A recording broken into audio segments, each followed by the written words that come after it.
Bonsoir, j'ai quelques minutes de décalage par rapport à l'heure prévue de 19 heures parce que j'étais avec les élus de notre conseil municipal, toutes tendances confondues, pour évoquer bien sûr la situation tragique qui est celle de notre pays aujourd'hui et qui touche tous nos concitoyens et dans un certain nombre de villes et de quartiers avec des pillages, avec des incendies, avec des agressions.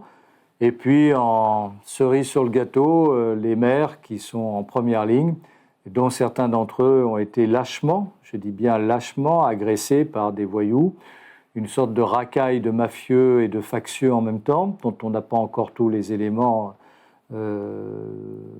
d'approche, et qui peuvent ainsi menacer une famille, comme le maire de l'Haye-les-Roses et lui-même, barricadé dans sa mairie avec des barbelés, dans une situation de guerre. Et dans cette affaire, la démission de l'État est assez invraisemblable parce que pour que le maire de l'Haye-les-Roses soit obligé de mettre des barrières, des blocs de béton pour protéger sa mairie, on peut se poser la question, mais où est l'État? Où sont les forces de l'ordre pour protéger l'institution de la République et non pas simplement le maire? Un maire qui a accepté l'idée de rester dans sa mairie, de dormir la nuit dans sa mairie pour protéger sa famille, et sa famille qui se fait agresser pour la tuer, parce qu'il n'y a pas autre chose à dire, pour la tuer, avec la plus grande des lâchetés. Et cette femme qui n'a dû de se sauver avec ses 2 enfants, je n'ai pas souvenir dans l'histoire de la République, et de la Ve République notamment, qu'on ait pu vivre cela, sinon que lorsqu'il y avait la tragédie algérienne, lorsqu'il y avait donc une situation de guerre. Le silence du président de la République à cette occasion, pour moi, m'a totalement sidéré. Que toute la journée du dimanche, le président de la République n'ait pas pu marquer les choses aux côtés du maire, qui était toujours là, lui, et lui exprimer son soutien, et qu'il se contente de convoquer pour demain mardi les 220 maires qui auraient été agressés ou dont les bâtiments auraient été vandalisés, c'est un aveu d'impuissance consternant, puisqu'on a le chiffre 220 maires, 220 communes à feu et à sang. Franchement, on appréciera que dans notre département, les choses aient été relativement mineures, à Nice, à Grasse, Cannes, Valoris, et bien entendu, nous avons affiché notre soutien aux côtés de nos collègues. Nous ne l'avons pas fait à midi, parce que tout le monde ne peut pas forcément être disponible un lundi midi, il y a quand même des gens qui travaillent, et nous avons préféré le faire entre nous déjà pour commencer. Nous avons un conseil municipal lundi prochain, nous aurons l'occasion de voter une motion de solidarité avec tous les maires de notre département et aussi de France. Et le 14 juillet, si on a envie de défendre la République, si on a envie de soutenir les institutions, eh bien je vous convie à nous retrouver ensemble, place de la République, le 14 juillet à 10h30. Quand on veut soutenir la République, le 14 juillet, c'est pas mal. Et donc, comme nous le faisons, où nous distinguons les meilleurs de nos concitoyens, eh bien j'aurai l'occasion de dire un certain nombre de choses aussi par rapport à cette situation. Voilà, c'est un début un petit peu bizarre quand on fait un direct pour parler uniquement de la commune. C'est juste pour indiquer que quand on est maire, on n'est pas simplement hors du temps, on est au contraire confronté aux réalités du quotidien. Si je vous disais d'ailleurs, en parlant un peu de sécurité, que si nous n'avions pas notre police municipale 24 heures sur 24, vous verriez que Villeneuve-Loubet serait bien moins paisible que ce que vous pouvez penser qu'elle soit, comme si c'était naturel, comme si ça allait de soi. Non, il n'y a rien qui va de soi. Notre police municipale, de jour et surtout de nuit, intervient sans relâche pour démêler un certain nombre d'exactions, de problématiques familiales, mais aussi de trafic, de voyoucratie et d'incivilité, avec le soutien de la gendarmerie qui est présente justement à nos côtés chaque fois que c'est nécessaire. Parfois c'est l'inverse. C'est nous qui intervenons aux côtés des gendarmes. Nous allons même à la Colle-sur-Loup, ce qui théoriquement ne devrait pas le faire, mais comme il n'y a pas de police municipale de nuit à la Colle-sur-Loup, eh bien souvent la police municipale de Villeneuve vient renforcer la gendarmerie à cet effet. Voilà pourquoi la tranquillité que nous avons, elle repose aussi sur nos forces. Sachez que nous avons aujourd'hui 35 agents municipaux, que nous avons aussi 120 caméras et que la sécurité pour nous est la priorité des priorités. Bientôt d'ailleurs, nous allons créer un poste de police municipale sur le secteur du bord de mer. Ça sera un événement, parce qu'elle marquera tout naturellement la mutation de notre collectivité sur ces quartiers nouveaux, notamment le cœur des Morettes. Ça n'était pas prévu. La municipalité actuelle a voulu qu'il y ait un poste de police municipale 24 heures sur 24 avec les effectifs qui seront nécessaires et nous ferons les efforts pour effectivement assurer la tranquillité dans des quartiers qui jusqu'alors étaient un petit peu des zones interlopes de non-droit. Certains sont toujours à se récrier parce qu'il y aurait du béton, qu'ils se réjouissent d'avoir du béton, qu'ils se réjouissent d'avoir de la présence humaine, qu'ils se réjouissent qu'il y ait aussi les services d'accompagnement à cette présence humaine, plutôt que d'avoir des zones abandonnées, des hangars désaffectés, avec des populations diverses et variées qui s'affrontent, qui sont alcoolisées. Tout ça se passe la nuit, chez nous, pendant que tranquillement, pas très loin, on dort.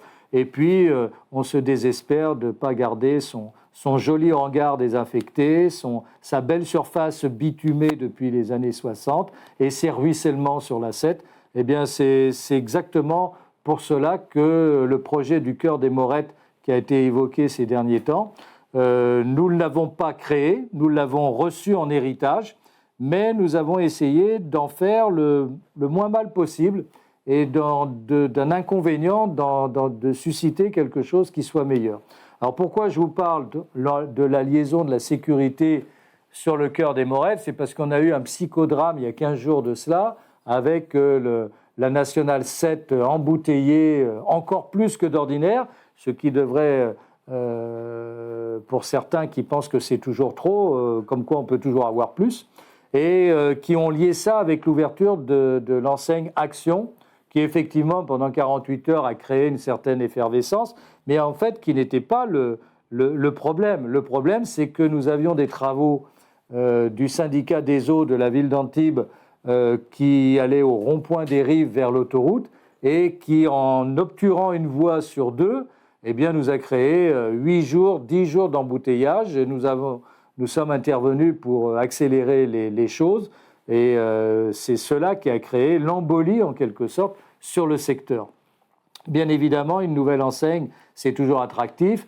Bien évidemment, les choses ne sont pas automatiques, c'est-à-dire que l'enseigne s'installe, mais il manque les panneaux directionnels. Personne ne savait qu'il y avait un parking souterrain, qu'on peut sortir aussi du parking souterrain. Enfin bref, il n'y avait pas les flèches directionnelles. Donc tout ça, c'est classique.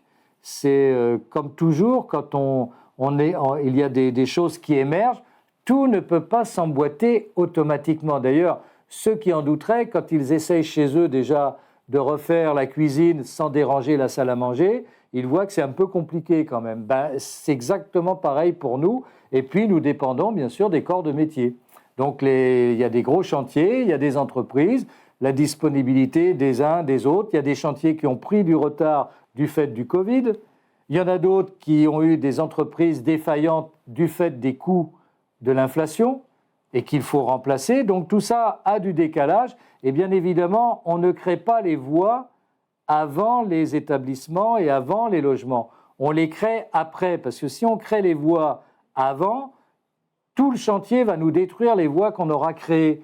Donc c'est pour cela que nous sommes seulement maintenant en train de créer les voies nouvelles. Nous venons d'ouvrir la rue Guy-Montferrand, qui n'est pas encore très utilisée, mais qui le sera bientôt, quand tous les gens du parking d'Action pourront sortir comme y rentrer.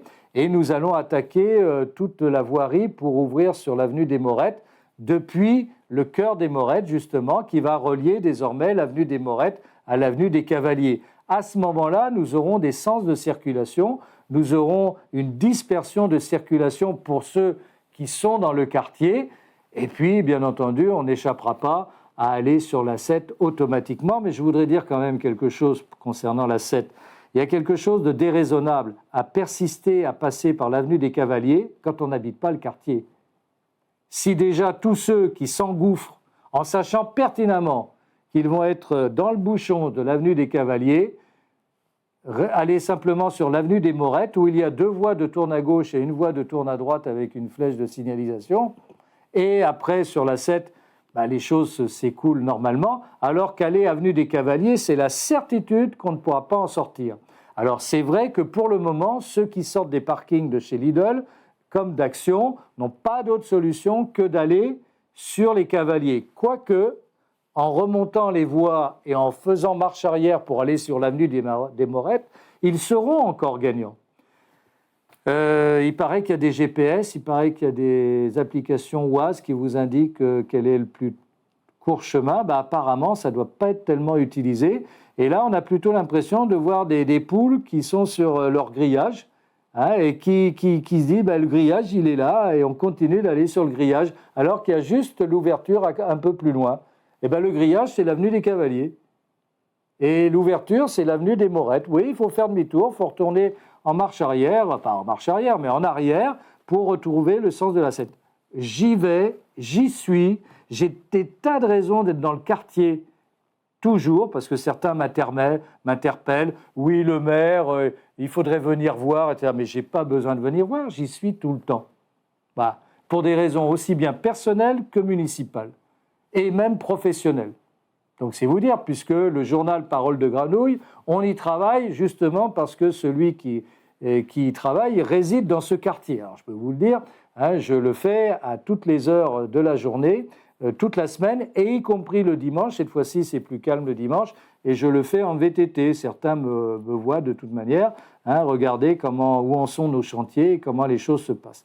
Donc il faut un peu de compréhension, il faut un peu de patience. C'est vrai que c'est pénible. C'est vrai qu'il y a des moments qui sont insupportables, mais l'année 2023, c'est une année qui est consacrée à la fin de tous ces chantiers, dont je rappelle quand même que le projet des Morettes a démarré en 2005 et qu'il était au point mort en 2013, avec simplement pour la commune une obligation de racheter les terrains à quelques 15 millions d'euros.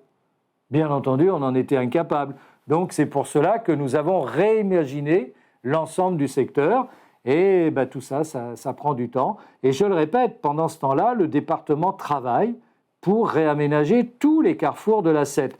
Alors, on peut toujours s'exaspérer sur la 7, mais on ne va pas faire des acquisitions foncières comme ça du jour au lendemain. On ne va pas, comme ça, faire des voiries qui sortent de l'imagination. Tout ça, c'est du travail. Tout ça, c'est du comptage. Tout ça, c'est long. Et l'objectif sur les carrefours, c'est plutôt l'horizon 2025, 2024, 2025. Tout dépendra de la rapidité d'acquisition foncière. Voilà. Donc je vais le redire à chaque fois, parce que je trouve normal de le répéter. Nous l'écrivons dans Parole de logement. J'ai les esprits forts qui souvent m'interpellent en disant « le maire, il nous raconte que ce n'est pas le logement qui crée les embouteillages ». Je le maintiens. Je le maintiens. Les logements ne créent rien comme embouteillage, c'est infinitésimal. Ce qui crée les embouteillages, c'est le fait qu'on soit sur la ligne de passage entre Sophia Antipolis, la vallée du Var, Cap 3000 ou Polygone Riviera. C'est le fait aussi que les gens viennent acheter, c'est le fait qu'il y ait des salariés. Il y a 7000 salariés sur le secteur. C'est donc pas les malheureux 50 habitants de plus là, 80 de l'autre côté qui créent l'embouteillage. D'ailleurs, je le répète, faites le test, mettez-vous à l'entrée d'un immeuble et restez là 2 heures. D'abord, vous allez vous ennuyer et comptez bien les véhicules qui rentrent et qui sortent. Et puis après, on se reparle. Faites-le. Et moi, je le fais d'expérience, parce que nous-mêmes, nous avons pu, au tout début, quand on a eu des projets de cette nature, avoir des craintes. Nous avons fait les tests avec des bureaux d'études spécialisés qui nous ont confirmé aussi ce que je vous dis. Donc, on ne raconte pas n'importe quoi pour rassurer. On vous dit les choses parce que c'est une vérité. Mais c'est toujours pareil, le ressenti peut donner cette impression que non, on va exploser, on ne va pas s'en sortir, etc. D'ailleurs, si vous aviez un doute qu'on va s'en sortir, ceux qui viennent chez nous, comme les nouvelles enseignes, c'est qu'eux, dans leur calcul. Ils ont fait le calcul que, oui, non seulement on viendrait, mais on pourrait repartir. Sinon, ils ne s'installeraient pas. Vous pensez vraiment que des gens qui ont besoin de gagner de l'argent iraient se mettre dans un endroit où ils savent que personne ne pourrait y accéder et pourrait en repartir? C'est donc bien la preuve qu'eux font le pari que cette circulation, elle va se faire et elle va continuer de se faire et de s'améliorer. Eux, ils sont au courant des projets qu'il y a en cours d'amélioration. Donc, je profiterai de ce lundi de chaque mois pour dire, redire. Je dois être à la 5e édition, pour ceux qui sont sur les réseaux sociaux, mais ne prennent jamais la peine de venir sur Maire et Citoyen, l'application où ils peuvent avoir les explications, ou simplement de m'écouter en direct ou en différé sur le direct de ce lundi. Voilà, nous restons bien sûr à votre écoute et il faut que vous sachiez que nous nous adapterons à la pratique, parce que nous pouvons avoir des idées d'une voie dans un sens ou dans l'autre telle qu'elle est aujourd'hui, mais demain, en fonction des conditions, bien entendu, et ce que vous direz nous sera important à ce moment-là, nous ferons en sorte d'adapter les sens de circulation à la pratique de tous. Mais moi, je pense réellement que le moment dur, c'est maintenant, parce que les voies ne sont pas ouvertes, les voies ne sont pas terminées, il y a des chantiers, il y a des camions, et donc tout ça vient interférer avec les nouvelles enseignes qui arrivent. Voilà. Sur le reste des questions qui nous étaient posées, on a eu peu de questions cette fois-ci, alors peut-être qu'il y avait déjà des vacances qui se profilaient. Pour ce qui nous concerne, sachez que nous sommes dans cette fin d'année avec les enfants des écoles qui vont se terminer. Je voudrais juste dire un mot pour la tranquillité publique dont je parlais tout à l'heure. Nous attachons beaucoup d'importance à donner à nos enfants dans les écoles un comportement citoyen. Et c'est pour cela que nous avons inauguré cette année le passeport du civisme, que j'aurai le plaisir de remettre ce mercredi 5 juillet à la salle Quénin du pôle culturel, pour encourager les enfants à se comporter en citoyen. Et le citoyen, c'est celui qui apprend la République, qui respecte les institutions, qui participe à la vie collective, qui est solidaire, qui s'occupe de son environnement. Et donc, nous allons distribuer, comme on disait avant, les bons points. Mais ça a du bon de donner les bons points, plutôt que de se contenter de prendre que des mauvais points. Et parfois, on les prend aussi dans la figure. Donc, pour tout cela, nous faisons ce travail. Et l'année prochaine, avec Madame la principale du collège, que je veux remercier, ainsi que son adjointe, pour sa volonté de suivre et d'être dans ce jeu-là, nous allons développer ce qu'on appelle les gardiens de la République. Et vous voyez que par les temps qui courent, ce terme trouvé va pas mal et qui reprend le passeport du civisme. De la même manière, avec notre centre de loisirs et notre centre ado, là aussi, il y aura le diplôme citoyen.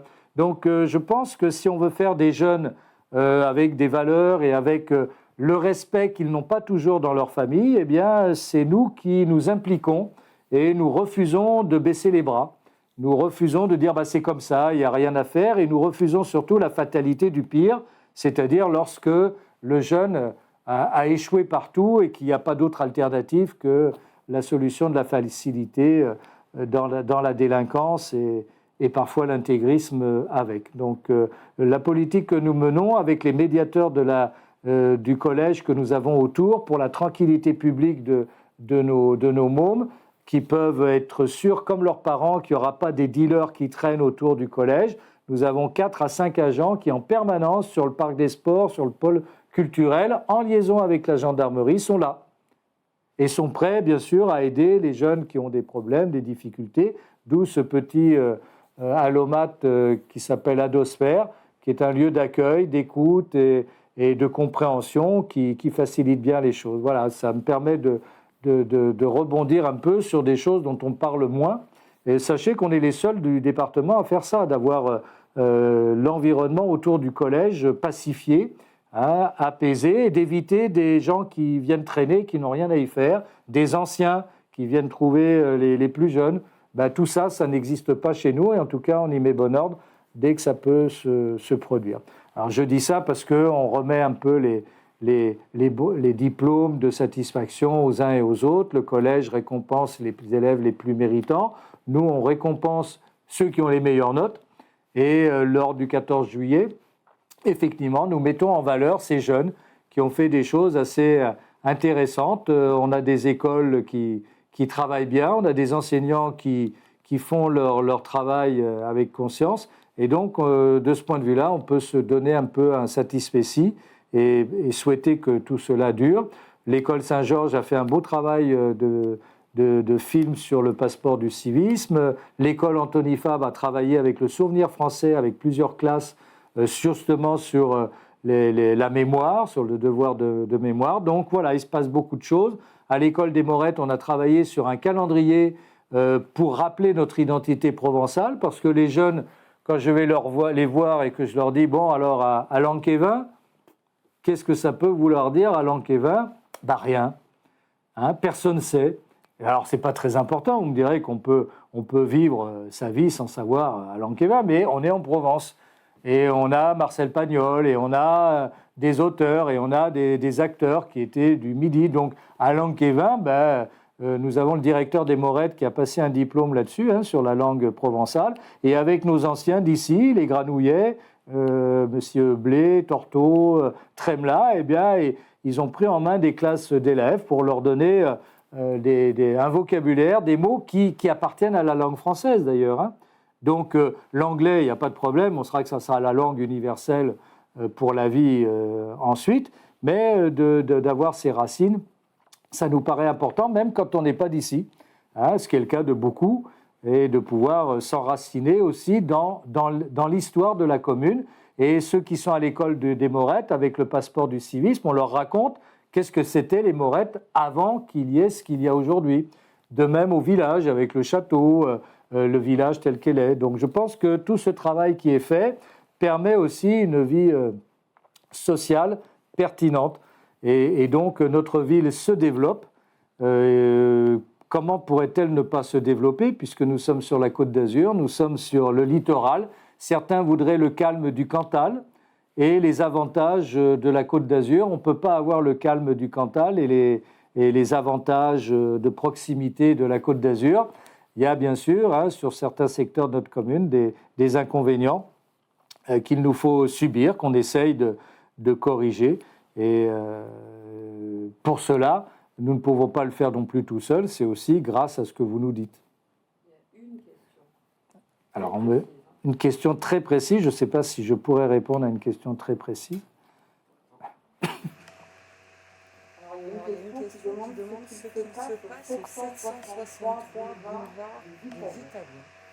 Alors, je ne sais pas ce qu'est le 763 boulevard des Italiens, donc je ne pourrais pas répondre à cette question si précise, mais j'y répondrai par maire et citoyen sur l'application dès que j'aurai trouvé sur la carte où est le 763 boulevard des Italiens. Je connais bien la commune. Si on m'indiquait le nom de la résidence, je pourrais d'ailleurs y répondre. Mais le numéro, je dois dire qu'à part le loto, je n'ai pas beaucoup de possibilités et de capacités de réponse. Voilà. Il aurait fallu me dire le nom de la résidence et à ce moment-là, j'aurais donné, bien sûr, la réponse. Bien, écoutez... Alors, on avait annoncé le football, c'est vrai, on me fait la remarque. Oui, la dernière fois, on avait parlé un peu de football. Alors, le football a connu des moments difficiles sur le plan de sa gestion. C'est vrai qu'il y a eu de bons résultats et c'était d'autant plus navrant d'avoir des bons résultats dans l'ensemble, avec au contraire une contrepartie de mauvaise gestion. Je l'ai dit déjà la fois dernière, nous avions mis en garde le club l'année dernière. Nous avons préservé une année pour les mômes, justement, pour qu'ils puissent participer au championnat, car en tout état de cause, si nous étions intervenus pour mettre tout le monde devant ses responsabilités, les gamins n'auraient pas pu participer au championnat. C'était trop tard. Donc nous avons accordé un an de plus. Il s'est avéré que les choses se sont aggravées. Je l'ai dit au conseil municipal, nous en sommes aujourd'hui à 223 000 € de dette. Alors, je sais bien que le président est seul responsable, c'est comme le maire, il est toujours seul responsable, mais enfin, il y a bien eu quand même quelques personnes autour qui ne pouvaient pas ne pas ignorer ce que faisait le président. Donc, je veux bien admettre, bien sûr, que ça n'engage pas la responsabilité de tout le monde, mais ne rien avoir dit, ne rien avoir signalé, c'est aussi être complice. Donc, Nous ne rentrerons pas dans ce débat. Je pense qu'il y a eu des plaintes qui ont été déposées en interne par rapport au président. Nous avons demandé au président qu'il prenne toutes les décisions nécessaires dans cette situation-là pour assumer ses responsabilités. Nous verrons bien si elles sont prises, mais dans le même temps, nous ne pouvons pas laisser, bien sûr, nos installations occupées par des gens qui continuent de faire de la dette et n'épongent pas les dettes. Alors, je lis qu'on est venu nous voir avec un projet sportif que nous aurions refusé. C'est faux. C'est absolument faux. Je m'insurge totalement sur cette affirmation que j'ai vue postée sur Facebook et que j'ai revue dans ce matin. Non, on est venu avec un projet sportif et un projet de réduction de la dette, mais qui n'était pas compatible, puisqu'on était sur une idée de 100 000 €. Or, on est à 223 000 €. Et ce sont ceux qui sont venus nous présenter le projet qui, d'eux-mêmes, ont dit là, on ne peut pas.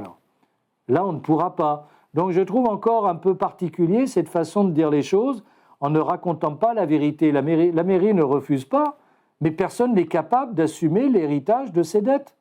Et donc, la conclusion, c'est qu'effectivement, le club ne peut que mourir et le SBL, effectivement, va disparaître.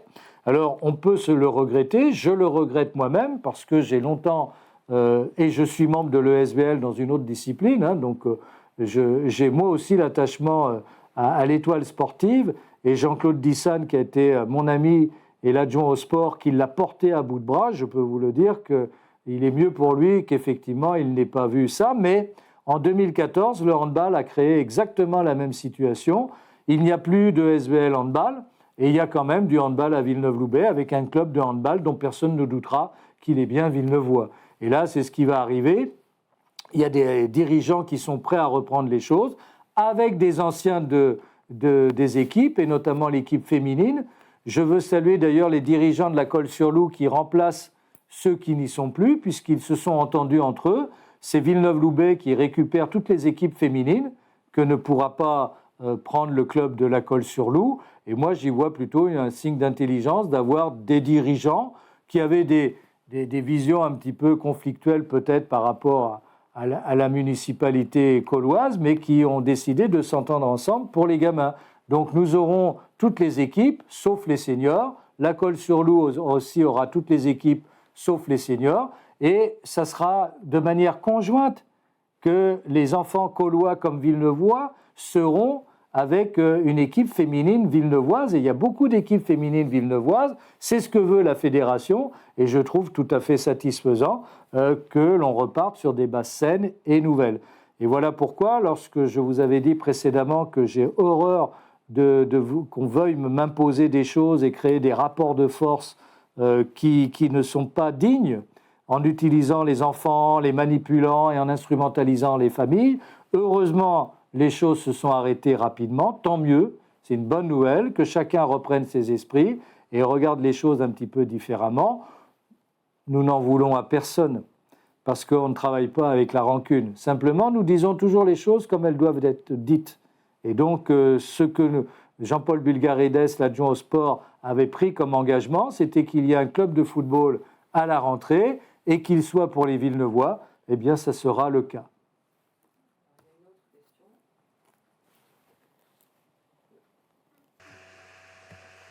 Alors, il y a une petite précision sur l'adresse, il s'agit de la résidence Marina-Mer. Et sinon, il y a une question sur la rue des Ferraillonnes, savoir pourquoi les feux sont clignotants le matin et s'inquiète un peu.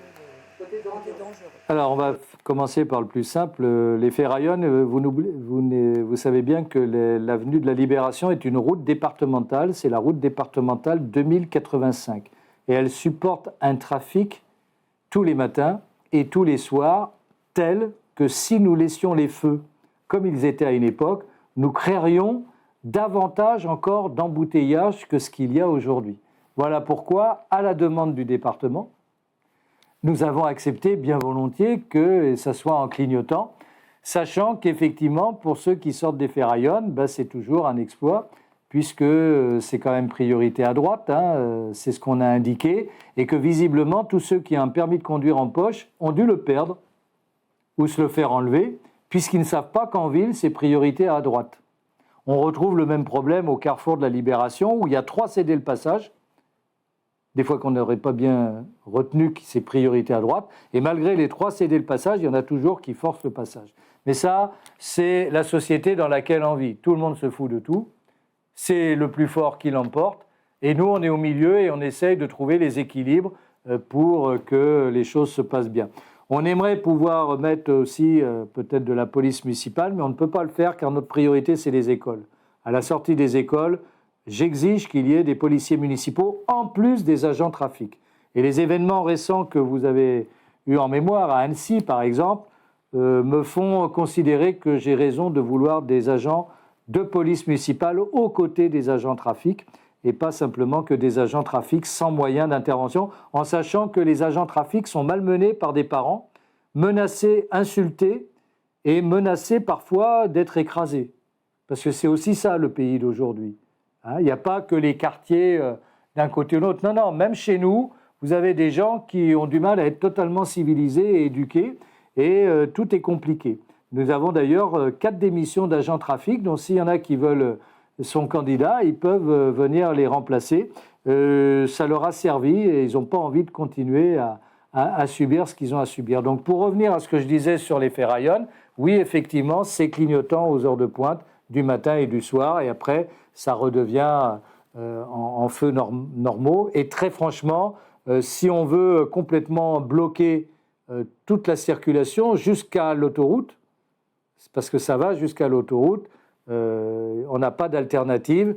Nous sommes sur une route départementale à grand trafic, donc on est obligé de satisfaire aux intérêts du trafic départemental. Et pour revenir au 763, c'est ça, dont je me disais bien que je le situais quelque part, l'immeuble Marina Merck, c'est un immeuble qui aurait dû être détruit depuis longtemps, qui a été construit à une époque, qui a accueilli du tourisme, et puis ensuite qui s'est transformé en logement de pauvres gens, et dans des conditions pas toujours très honorables par rapport à ce que l'on doit entre propriétaires et locataires. Nous avons été très heureux de savoir qu'un promoteur immobilier, qui n'est pas d'ici, de Toulouse, Access Foncier, avait un projet immobilier sur le secteur. Et donc, ce projet immobilier va se faire. Et je le dis, nous nous en réjouissons, d'abord parce qu'il va nous permettre de créer un accès direct sur l'avenue Cousteau quand on vient d'Antibes, en attendant qu'on ait un axe de sortie directe aussi pour rejoindre Nice. Donc, ça va permettre de simplifier le méli-mélo que nous avons reçu en héritage, là aussi, de l'impasse Prémoli pour pouvoir sortir du secteur du bord de mer. Et donc, un bel immeuble de grande qualité qui va rénover le quartier. Nous allons inscrire également dans notre plan local d'urbanisme la sortie là où il y a les bateaux actuels pour se rejoindre l'avenue Jean Marchand à terme, mais ça ne va pas se faire tout de suite, pour désenclaver le quartier et l'assainir un peu. Parce que là, on est en bout de ligne, si vous voyez ce que je veux dire, et ce n'est pas le niveau que nous attendons. Alors, ce qui est dommage, c'est que bien qu'il y ait eu les avis d'expulsion depuis longtemps et que nous avons accueilli les pauvres gens qui souhaitaient bénéficier de logements, que nous avons pu recaser, le propriétaire a continué à loger des gens dedans alors qu'il ne devait plus le faire. Voilà. Et donc, aujourd'hui, on se retrouve avec des gens qui s'y trouvent quand même. Voilà pour ce qui se passe au Marina Merck, dont nous avons hâte de le voir effectivement disparaître du paysage villeneuvois.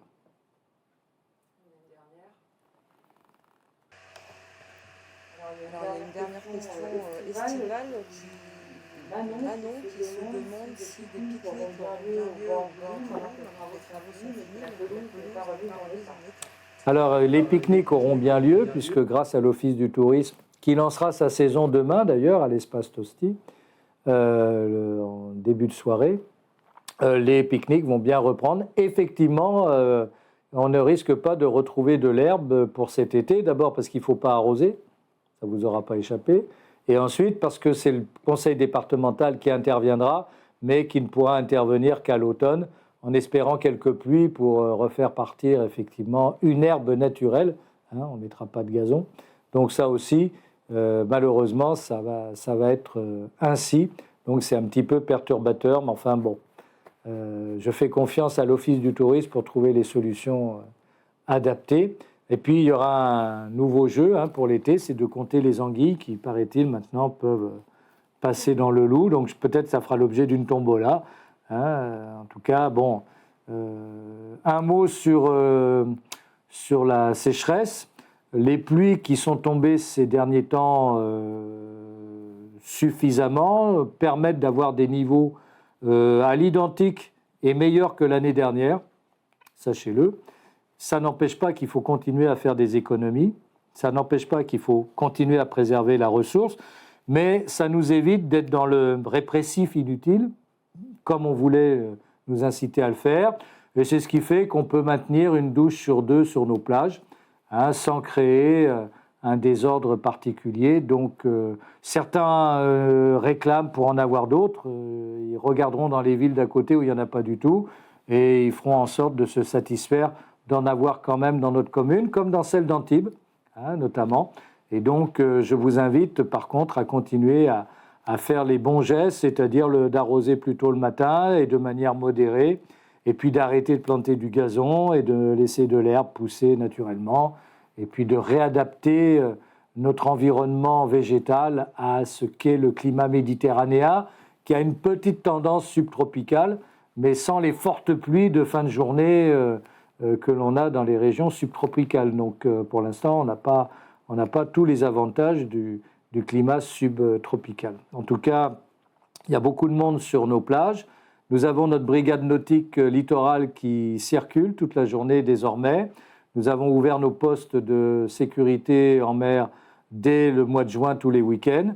Notre brigade est bien présente pour veiller au respect des conditions de bonne utilisation de nos plages, ne pas fumer, ne pas amener les chiens non tenus en laisse sur la promenade, ne pas circuler en vélo sur la promenade qui n'est pas faite pour ça. Il y a des pistes juste à côté. Et puis, pas de barbecue, bien sûr, parce que certains pensent que voilà, on arrive, on met le barbecue sur la plage. Nous apprécions que ceux qui viennent le soir pique-niquer mettent les déchets au pied des poubelles qui sont souvent bien remplies à cause des blocs de pizza, de boîtes de pizza qui encombrent tout. Donc on réfléchit à trouver des réceptacles spécifiques pour les box de pizza, parce que ça c'est vraiment un fléau. Mais cela étant, globalement, je veux saluer toutes celles et tous ceux qui viennent en famille, qui passent un moment. Éviter l'alcool, on interviendra parce que ça finit jamais bien quand on commence à l'alcool. Donc on ne veut pas de désordre. Nous faisons en sorte que les plages soient dégagées à partir de minuit, minuit et quart, minuit et demi. On mettra personne à la porte, bien sûr, lorsqu'on termine quelque chose, mais c'est le gage aussi de la tranquillité sur nos plages. Il y a des résidents qui vivent là à côté, ils ont le droit aussi au sommeil et ils ont le droit aussi à la tranquillité. Donc c'est trouver un équilibre, mais une fois encore, je veux dire que, en tout cas pour notre population, ce n'est pas toujours le cas forcément de l'extérieur, mais quand même, on a une population globalement qui respecte notre environnement. Et c'est ce que je vous dis à chaque fois, c'est toujours qu'une petite minorité qui se comporte mal, qui est insupportable et qui fait qu'on ne regarde que ça. Mais globalement, moi j'essaye de regarder de l'autre côté et je me réjouis qu'il y ait une façon quand même de concevoir la vie dans notre commune qui soit plutôt bienveillante et qui permette de sortir un peu de la névrose collective que nous infligent les médias en permanence. Parce qu'à écouter les médias, il n'y a plus qu'à aller se jeter du haut d'un précipice. Et la vie vaut quand même la peine d'être vécue, surtout quand on a la chance de vivre sur la Côte d'Azur. La preuve, c'est qu'ils viennent tous chez nous. On n'a rien à faire. Regardez déjà tous ceux qui sont arrivés. Alors certains d'entre nous se disent « vive le 1er septembre » pour retrouver un peu aussi de tranquillité. Mais enfin, les touristes sont aussi des amis, des membres de la famille, des gens qui vivent chez nous. Donc il faut avoir une vision un peu plus œcuménique des choses. Et avec l'Office du tourisme, avec le comité des fêtes, avec le service spectacle, nous avons concocté un programme gratuit, ouvert à tous, quels que soient les centres d'intérêt. Demain commence Classic Park Orchestra au pôle culturel en plein air, la chance d'avoir des orchestres de classique ou symphoniques en plein air, contes et légendes jeudi soir également dans les jardins de l'éco-parc, face au château, avec un décor, et puis bientôt les scènes de la mer, les scènes du loup, donc des spectacles. Mathilde Amet viendra pour le Festival des mots fin juillet, et puis tous les week-ends, Villeneuve Live Music au village. Les marchés nocturnes, demain soir notamment sur le bord de mer, eh bien, le premier marché nocturne sur la promenade Baie des Anges, près de l'espace Tosti, et puis aussi, depuis samedi dernier, le marché nocturne à Port Marina. Enfin voilà, nous faisons en sorte qu'il y en ait pour tous les goûts, et surtout avec le souci que vous n'ayez pas à dépenser de l'argent et que cela vous empêche d'y amener vos amis, votre famille, vos enfants. Et donc après, les dépenses, c'est vous qui faites le choix après dans les établissements privés. Hein, et là, ça ne nous appartient plus. Mais nous, c'est ce travail que nous faisons. Je n'oublie pas, bien sûr, les soirées gourmandes et musicales, 3e week-end de juillet. L'ambiance Renaissance. Ambiance parce que les soirées, tout le monde n'est plus tout à fait là pour pouvoir faire comme on faisait avant. C'est plus un problème de moyens humains que de moyens financiers. Mais ambiance Renaissance quand même. Le concours, le championnat du monde des châteaux de galets, la nuit des étoiles au pôle culturel. Franchement, vous avez un petit fascicule, mais vous pouvez le trouver sur le net, hein, qui vous donnera toutes les informations sur ce qui va se passer. L'Office du tourisme également édite son journal, donc je vous invite à profiter de tout ce que la commune peut vous offrir si vous n'avez pas la chance de pouvoir partir en vacances. Mais quand on est à Villeneuve-Loubet et quand on est sur la Côte d'Azur, en fait, on est toujours en vacances. En tout cas, c'est ce que je vous souhaite et je vous dis à très bientôt.